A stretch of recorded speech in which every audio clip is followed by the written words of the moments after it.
nakaingay na pinag-uusapan.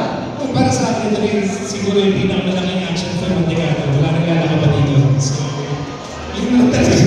Same last question, bago kita ipasok inside the cinema. I've heard lots of stories about Opak na something this is new, this is parang bago na aksyon na makapanood natin sa Pilipinas. Being part of this movie, paano ba nasabi na bago? Bakit ganun na lang yung pinagsasabi ng lahat ng mga artista, even the producers?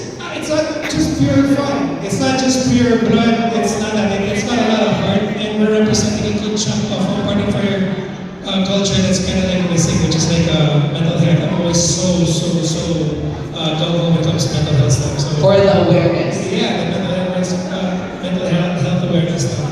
But really, this is all heart, guys. So, look, you like action, you like a story. Eto